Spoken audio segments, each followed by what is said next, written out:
Итак, всем добрый вечер. Сегодня в прямом эфире я буду не один, но в кадре я буду один. Мой собеседник не будет в кадре. Этого, я думаю, делать совершенно не нужно, так же, как и все другие собеседники, с которыми я общался последний год. Напомню, что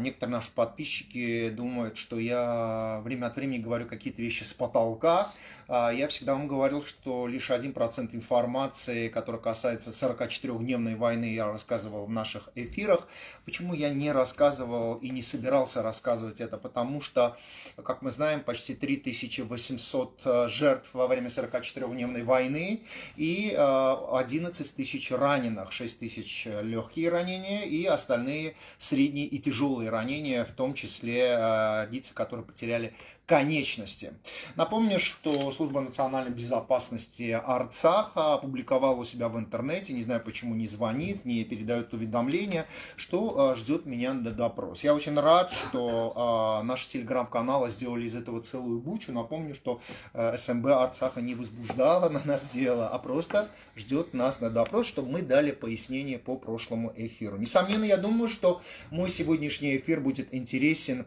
всем. Я знаю, что те люди, которые потеряли своих сыновей в Мадагысе, а мы будем говорить о Мадагысе, я напомню, что несколько дней тому назад в своем эфире, да и вообще весь год я говорю о том, что большое количество парней погибло не в результате наступления азербайджанских войск, а по двум причинам. Причина номер один – безграмотные действия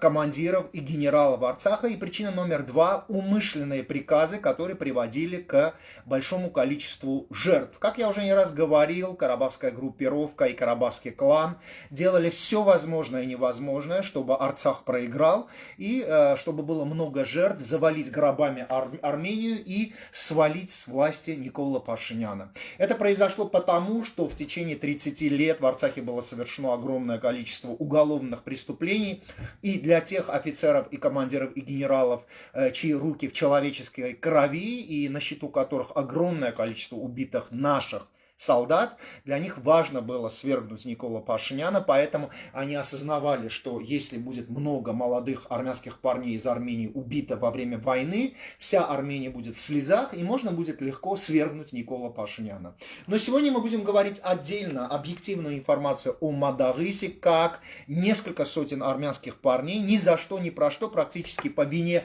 карабахских генералов погибли в районе Мадагыса. Мой собеседник не будет говорить в кадре, но будет говорить, и мы его будем слышать. Поэтому я даже немножко вот так присяду, его не будет в кадре, чтобы мы могли слышать. Итак, я передаю слово. Условно будем говорить, что его зовут Армен, неважно, как его зовут в реальности. Начнем мы отсюда. Итак, начнем с 2016 года. Это район Мадагыса до войны. Поехали. 2016 թվականի ապրիլյան գործողություններից հետո կորցնելով մի շարք մարտական հենակետեր եւ դասեր չքաղելով այդ իրադարձություններից հետեւյալ իրադարձությունները տեղի ունեցան Մադաղիսի զորամասում եւ կոնկրետ ամսաթիվ եւ տարին չեմ կարող նշել, բայց Մադաղիսում նշանակվեց մի հատ հայկական բանակի ոնց ասեմ, որ ճիշտ լինի, ամենագրագետ, ամենակազմակերպված, ամենահայրենասեր գնդապետներից եւ հրամանատարներից մեկը Գյոզելյան Արմենը։ Итак, я перевожу, что после 2016 года в Мадагысе был назначен один из самых грамотных командиров, Гюзелян Армен. Եվ իր ղեկավարությամբ այն ինչ որ կար 2020 թվականի գործողությունների ժամանակ այն պաշտպանական համակարգը, որը ստեղծված էր Մադաղիսում, դա ստեղծել էր Գյոզելյան Արմենը։ Բայց չգիտես ինչի, քանի որ նա շատ պահանջկոտ, գրագետ, սպաների կարիքը եւ սպաների դիրքը, սպաների ունակությունները չափող եւ սպաներին գնահատող սպա էր, լինելով անձամբ եւ սպա։ Չընդունվեց հասարակության կողմից, քանի որ նրա սպաները կարկազան զինծառայողների հետ վարվում էին այնպես, որպեսզի կարկազան զինծառայողները իրանց նորմալ պահեին։ Իսկ այդ կարկազան զինծառայողները մենք լավ գիտենք, որ մեր զինված ուժերում շատ կան։ Եվ մի հատ բան միջև այս ամեն ինչը ես բան կանեմ, ժողովուրդ ջան, ասեմ ձեզի որ մի հատ պատճառ կա պարտության համար։ Ես կանեմ հիմա այդ պատճառը բառ առ բառ ասեմ։ Թող բոլոր են ծառայած տղեկը ձեռները դնեն իրանց խղճներին, բոլոր հայկական բանակում ծառայած տղեկը ձեռները դնեն իրանց խղճներին ու մի պահ ինձ ասեն, թե հայկական բանակի 30 տարվա զինվորի ամենակարևոր տասովկեն, սենց բարբարով եմ ասում, խոսակցականով եմ ասում, որ ընկալելի լինի, տասովկեն որն է եղել։ Մի ամեն մեկդ մի բան կասեք, բայց բոլորը իրանց հոգու խորքում գիտեն ու էդի չեն կարա հերքեն։ Հայկական զինվորի տասովկեն 30 տարվա բանակում եղել է շարք չկայնելը։ Ամեն պատրվակով շարքից դուրս գալը, շարքում չլինելը, եւ դա բերել է այս բանակի պարտությանը։ Ну вот вы сказали, Դրանից հետո մենք անցնենք։ Да. Ուղղակի եկեք նշենք, որ դուք ասել եք միջև եթերը, որ Գյուզելյանը, որ եկել է Արցախի օֆիցերները չեն կարողացել ծեծեն մեր զինվորներին. Դուք ասեցիք, որ մի քանի даже несколько было скандалов, вот, которые он с ним, когда он сказал, что почему вы избиваете этих солдат. Вот. Кисвек, если можно, поделитесь этим эфиром. Все, пожалуйста, поделитесь. Мы рассказываем о том, как несколько сотен армянских солдат погибли по вине карабахских генералов и армии обороны Арцаха в Մադաղիսին, շարունակենք։ Եվ մի հատ կարևոր ֆակտոր էլ, դա ես ամեն ինչի չեմ ուզում sense խառնում իրար։ Մեկ գնում ենք հետ, մեկ առաջ չեմ ուզում այդպես լինի։ Հիմա եթե խոսում ենք Մադաղիսից, խոսում ենք Մադաղիսից։ Ուրեմն հետեւյալը։ Ասեմ ձեզի, որ 20 թվականին Մադաղիսի Զորամասի պաշտպանության շրջանը ամբողջովին կահավորված, կարգավորված եղել է միայն Գյոզելյան Արմենի շնորհքը։ Այն ինչ որ ապրիլյանից հետո տեղի է ունեցել։ Այն խրամատները, այն ռովերը, այն ճանապարհները, այն տաքստոսները, որ փորվել է, այդ եղել է Գյոզելյան Արմենի շնորհքը։ Դրանից հետո ես չգիտեմ ինչ կատարվեց, ոնց կատարվեց, Գյոզելյան Արմենին տեղափոխեցին այլ Զորամաս, բայց այդտեղ կա մի հատ հատուկ ուշադրություն եմ ուզում բոլորի հրավիրեմ։ Գյոզելյան Արմենի տեղափոխումով կատարվեց հետևյալը պաշտպանական բանակում։ Բոլոր առաջնագծի գծային զորամասերը ունեն Արցախի հանրապետության ցակում ունեցող հրամանատարներ։ Բոլորը բացառությամբ 9-րդ պաշտպանականից։ Ինչի բացառությամբ 9-րդ պաշտպանականից, որովհետև Արցախի համապատասխան պաշտոններին հասած զինծառայողները չեն ցանկանում գնային 9-րդ պաշտպանական։ 9-րդ պաշտպանականի մասին էլ կարամ ամեն ինչ ասեմ, ուղղակի դրա ժամանակը չի, խոսում ենք Մադաղիսից։ Նշանակվում է Մադաղիսում Ոման Աբրամյան Սևակ։ Երկու տարբերակ կա։ Ես հավաստին չեմ կարող ասեմ, բայց հաստատ կամ մեկնա կամ մյուսը, կամ Օգանովսկու բարեկամներ կամ Վիտալի Բալասանյանի։ Ես իրան ճանաչում եմ 4-րդ պաշտպանականում, երբ որ շտաբի պետ էր,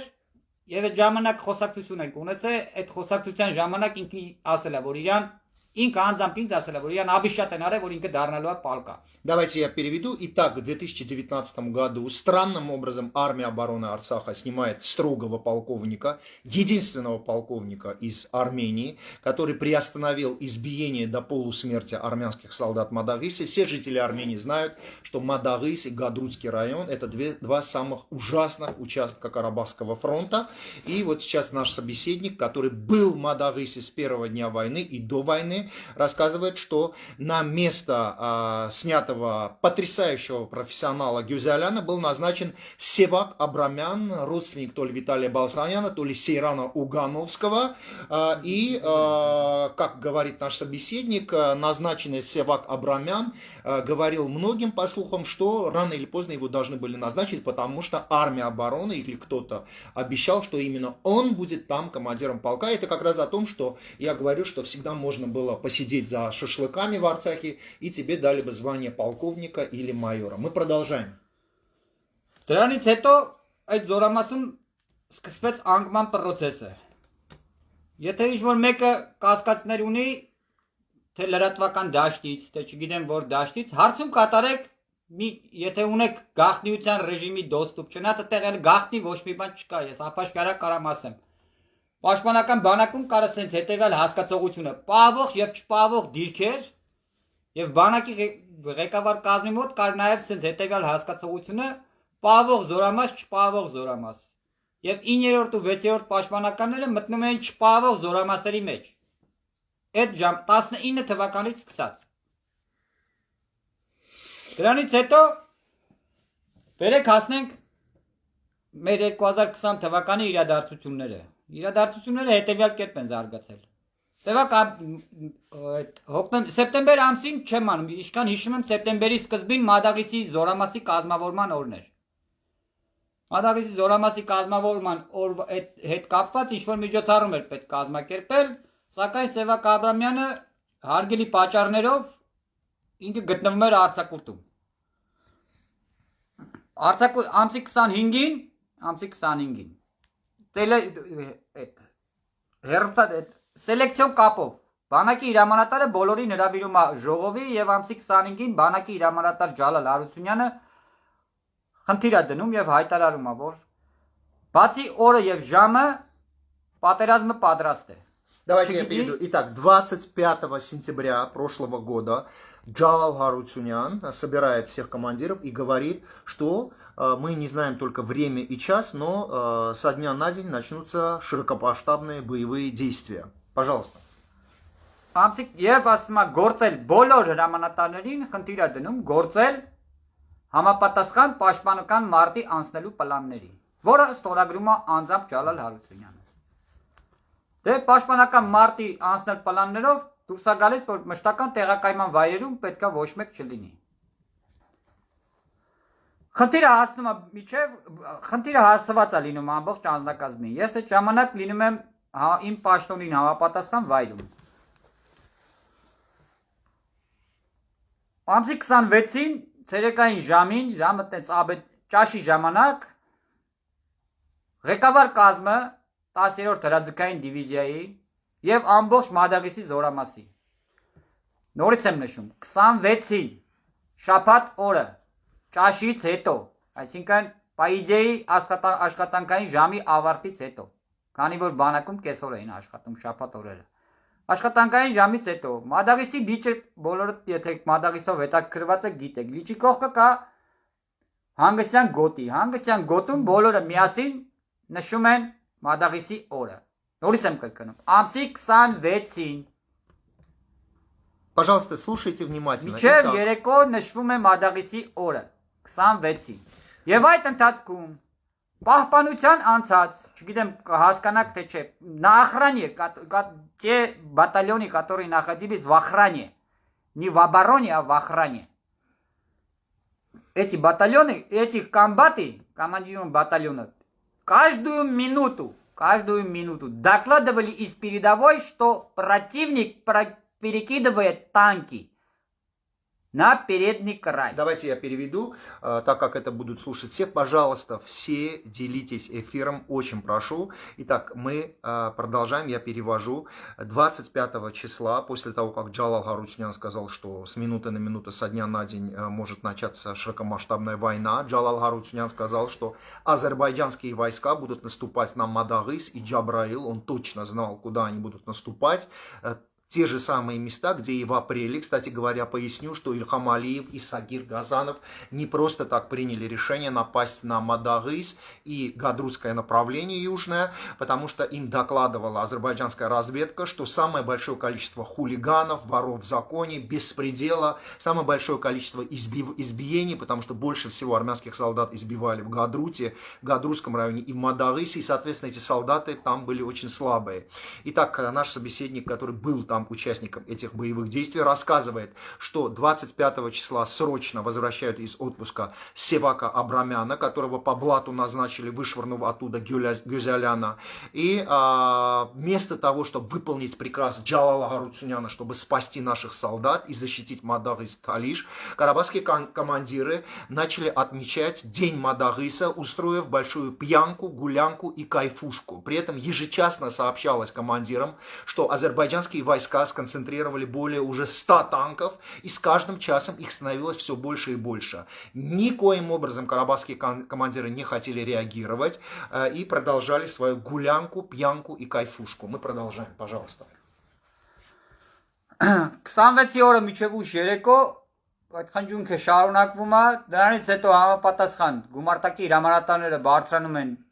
իրենց մարտական դիրքերը, հրամանատարական կետերը, սակայն նշեմ, որ 6-րդ պաշտպանական շրջանը 26-ին ամսի միջև, այսինքն միջև հակառակորդի հրետանային նախապատրաստում եւ հրետակոծումը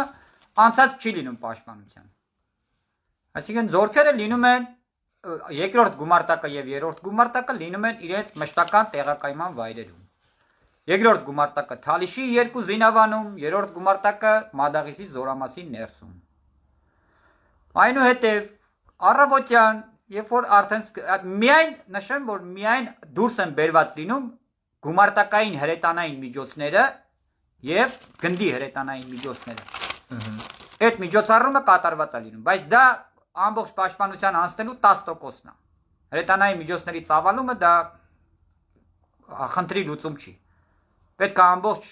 զորամասը ծավալվեր ոնց որ կարգներ։ Այնուհետև բոլորի ցավալի հանգամանքներում 27-ի առավոտյան սկսվում է հակառակորդի գրոյի հրետանային նախապատրաստումը։ Ես զինվորական լեզվով եմ ասում, ես չգիտեմ կհասկանաք թե չէ։ Если нужно будет перенести на чертеж, вы мне скажите, чтобы я камеру туда перенес, а вы будете ручкой показывать. Если хотите, я могу показывать. Давайте, Сако, я возьму у тебя камеру. Пожалуйста, делитесь эфиром все, пожалуйста. Поехали. Ոնց որ տեսնում եք, սա համարում ենք Մադաղիսի պաշտպանության շրջանը։ Պետք է նստեին 1, 2, 3, 4 պայմանականորեն է, ամեն ինչը գծագրված է պայմանականորեն։ Պետք է նստեին այսպես։ То есть они должны были сидеть здесь. Պետք է պաշտպանության անցնելիս պետք է նստեին այսպես։ Ամեն գումարտակ իր պաշտպանության շրջանով։ Սակայն ամսի 27-ին եւ միջև ամսի 27-ը գումարտակները անցած են եղել այսպես։ Երկու գումարտակի փոխարեն պաշտպանության անցած 1-1 գումարտակով։ Եվ հրետակոծության ժամանակ երկրորդ գումարտակը, որ պետքա փոխարիներ առաջի գումարտակին, որտեղ որ առաջի գումարտակը պետքա մի կողմ քաշվեր, երկրորդ գումարտակը գար իրան փոխարիներ, կատարվում է հակառակորդի հրետանային նախապատրաստումը գրոհի, որը գիտեք, որ եթե ռազմական գործին մոտիկ մարդիկ լինեն, կհասկանան, թե գրոհի հրետանային նախապատրաստումը իր մեջ ինչա ներառում։ Хорошо, Сако, можно снимать меня, в камере я. В камере только я, не беспокойтесь, Армен. Գրոհի հրետանային նախապատրաստումը դա զինվորական լեզվով ես ձեզի ասեմ, դա հակառակորդը դա մշտական տեղակայման վայրերում եւ դիմաց դեպի առաջ շարժվող զորքերի կտրումն է, այսինքն գրոհի հրետանային նախապատրաստման ժամանակ հակառակորդը խփում է մշտական տեղակայման վայրերին եւ ճանապարհներին, որպեսզի առաջ գնացող ուժերը չհասնեն անցնել պաշտպանության։ Եվ գրոհի հրետանային նախապատրաստման ժամանակ արդեն իսկ նախապատրաստման, գրոհի հրետանային աջակցման, ուղեկցման այդ միջոցառումը հակառակորդը երբ որ կատարում է այդ միջոցառումները, այդ ժամանակ երկրորդ եւ առաջի գումարտակի անձնակազմի մեծամասնությունը արդեն խոճապահար նահանջի ու չգիտես ինչ ճանապարհների մեջ են լինում։ Այդ ընթացքում խնդիր է դրվում։ Եվ նշեմ,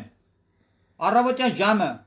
9:00-ից սկսած 27-ի առավոտը 9:00-ից։ Հրետանակոծությունը սկսել է 6:20 թե 6:30, բայց 9:00-ից սկսած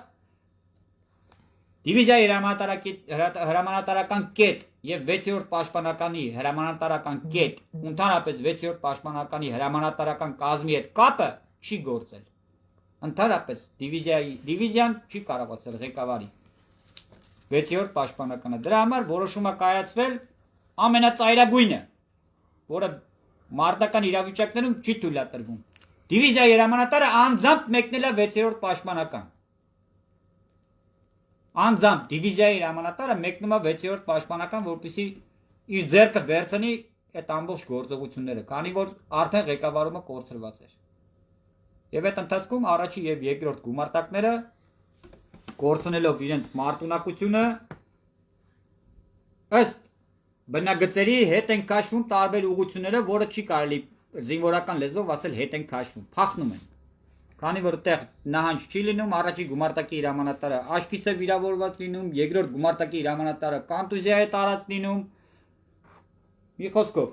Давайте напомним, что 27 числа азербайджанские войска заняли село Талыш буквально через 4... В 11 утра, то есть через 4-5 часов после начала войны мы уже потеряли Талыш. Армянские телеграм-каналы, которые, кстати, устроили травлю против меня, врали всем вам, когда рассказывали, что Талыш не в руках азербайджанцев. Армянские телеграм-каналы, карабахские, кочаряновские, врали напропалую, но Талыш мы потеряли спустя 4 часа после войны. Может быть, хотя бы сейчас вы прекратите обманывать своих подписчиков. И напомню, что 1-й и 2-й батальон полностью, большей частью мы потеряли и вообще потеряли контроль над армией. Но вот более 200 человек мы потеряли уже после... В это время,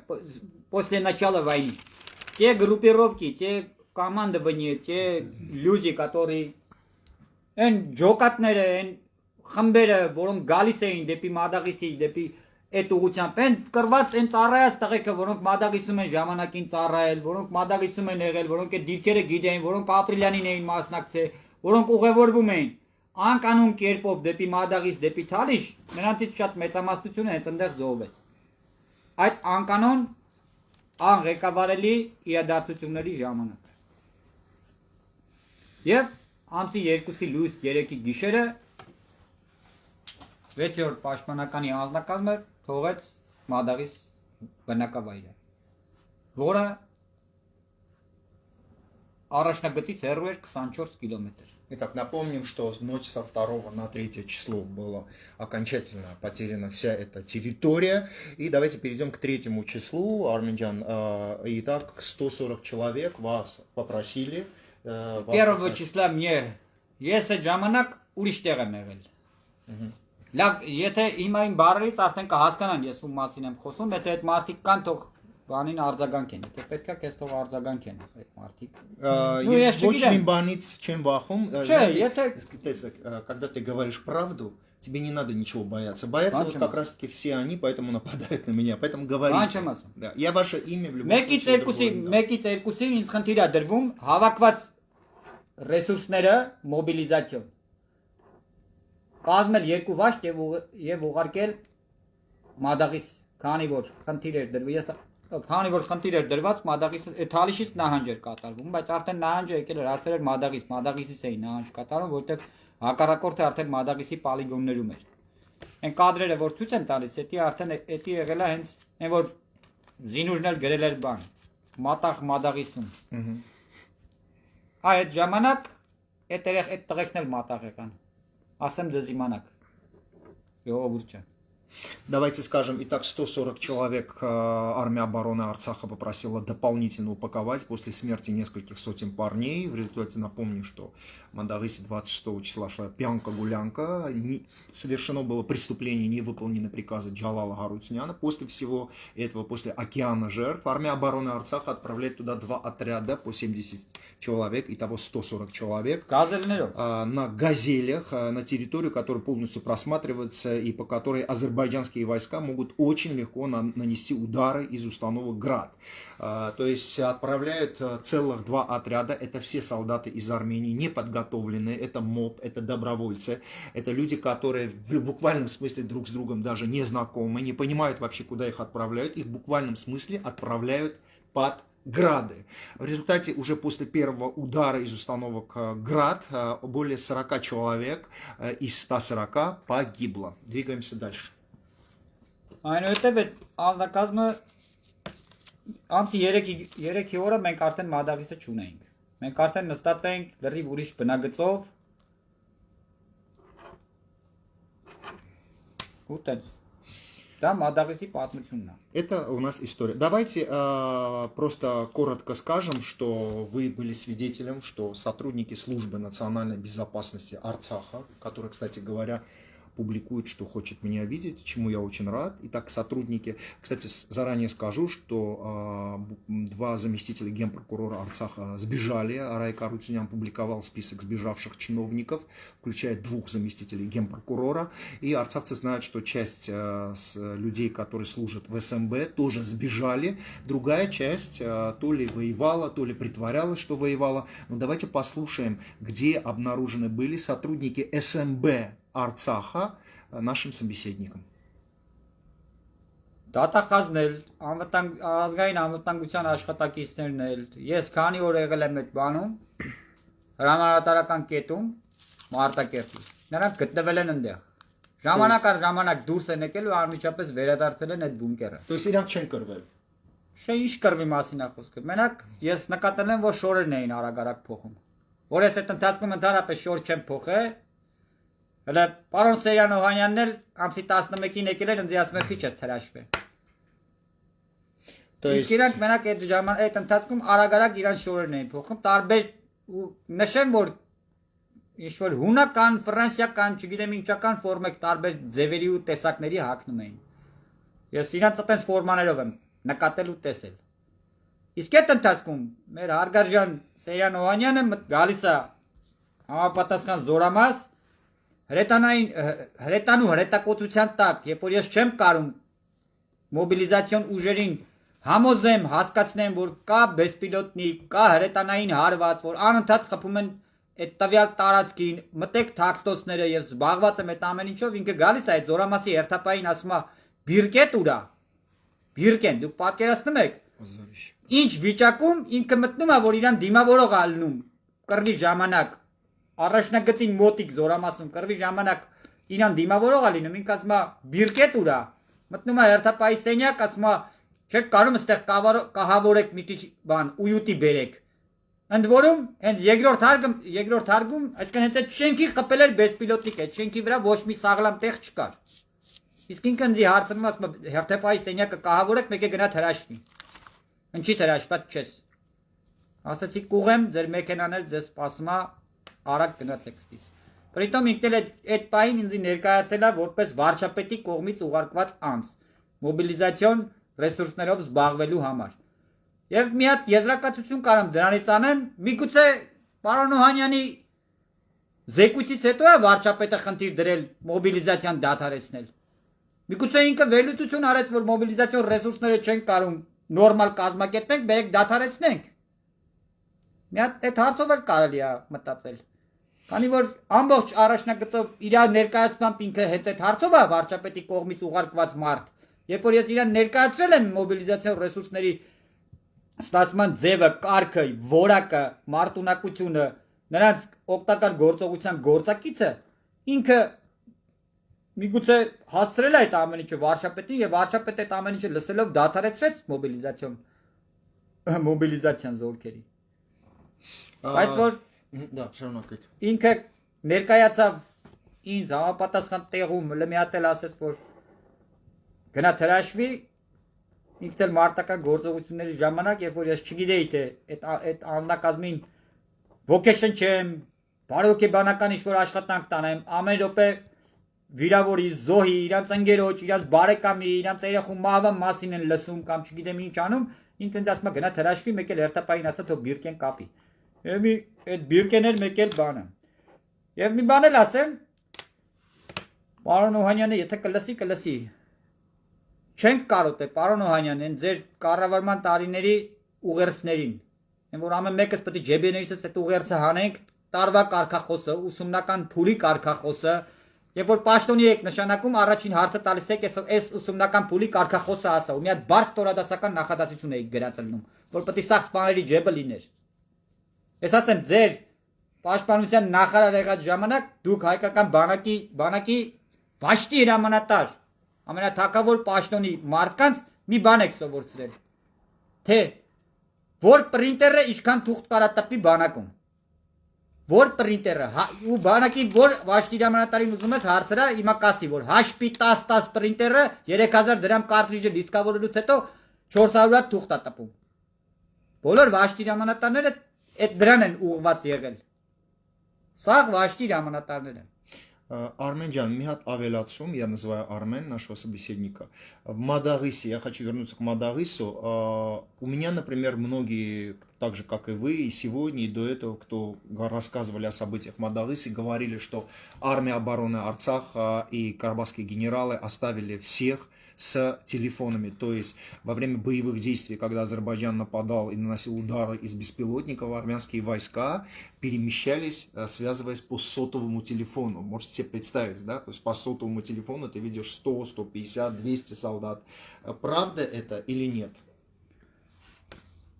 Ուրեմն ես սենց ասեմ, մասնագիտորեն ասեմ։ Ընդհանրապես պաշտպանություն կազմակերպելիս կապի ապահովում է, դա ամենակարևորագույն խնդիրն է։ Որովհետև պաշտպանության ժամանակ հրամանատարները հրամկազմը ապահովված լինի կապով, թե գծային, թե ռադիո։ Գծային կապը, որը օպտիկա մանրաթելային կապ է եղել, ես ձեզի ասեմ, որ մեծ աշխատանք է տարված եղել 6-րդ պաշտպանականում առաջնագծից միջև ոնց վարչապետը կարողացել է իր աշխատանքային սենյակից զանգին Մադաղիսի ցանկացած մարտական հենակետ։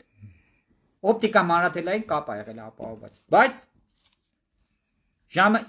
ամսի 27-ին, ժամը 9-ին հատուկենտ մարտական դիրքերում է այդ կապը գործ է։ Հատուկենտ մարտական դիրքերում։ Իսկ հրամանատարական կետի հետ ընդհանրապես կապ չի եղել։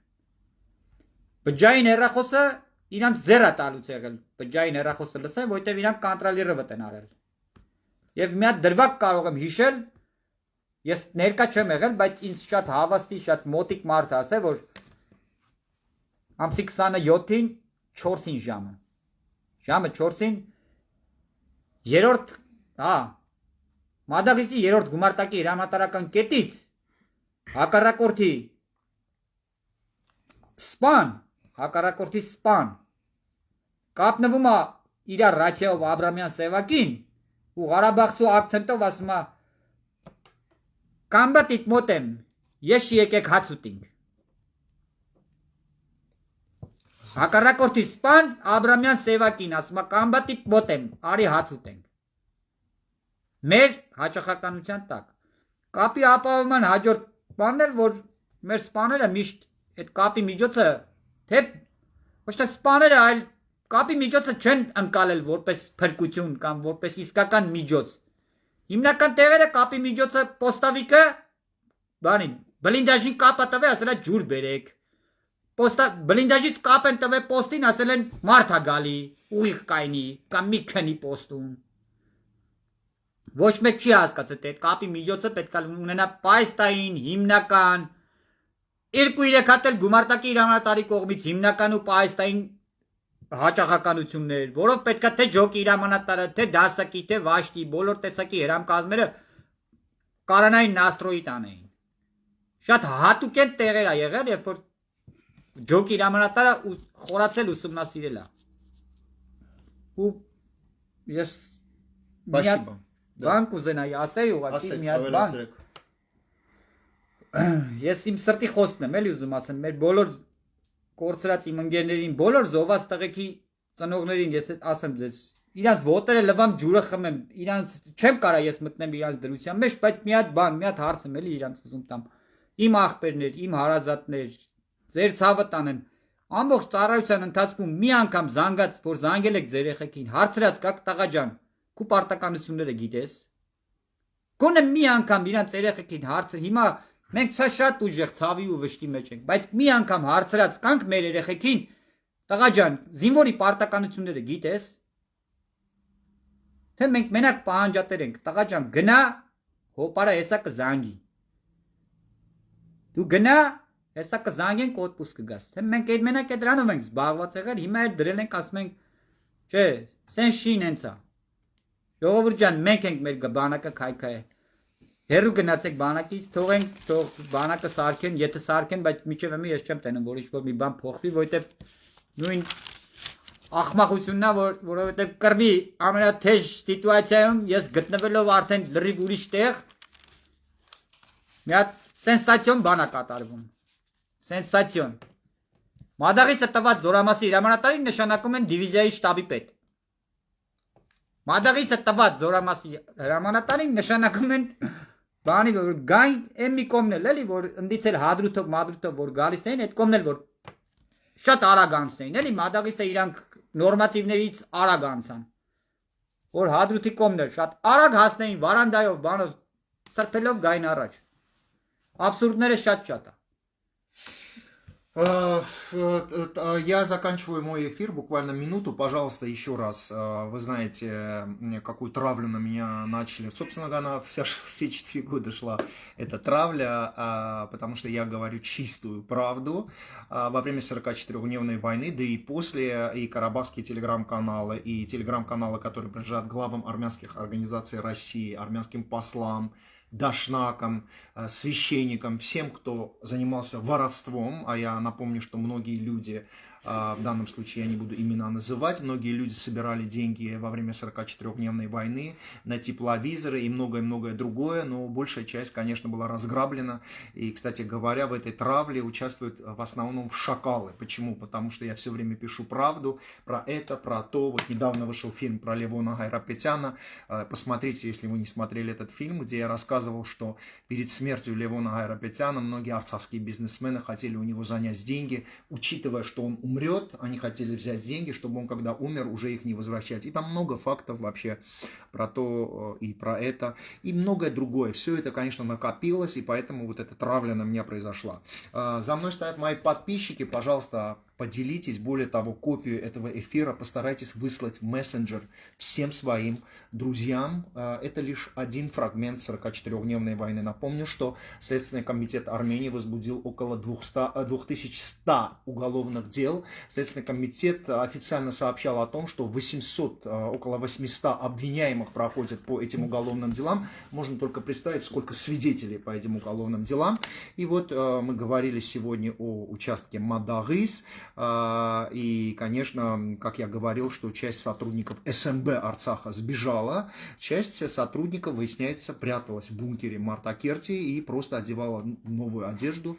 и старалась иногда выходить, дышать воздухом, чтобы не было очень-очень сложно. Но, конечно, эти сотрудники СМБ пришли своим женам, говорили, что они вели кровопролитные 44-дневные бои. Я, кстати говоря, не знаю, кто хотел бы со мной там поговорить. Те сотрудники, которые сбежали, или те сотрудники, которые прятались в бункере, пока армянские солдаты из Армении и добровольцы остались без командиров, без рации, с телефонами, погибали под ударами града и беспилотников. Ну, на этом мой эфир окончен. Я еще раз обращаюсь ко всем. Пожалуйста, если вы меня хотите поддержать, а за мной только вы, поделитесь этим эфиром. Спасибо.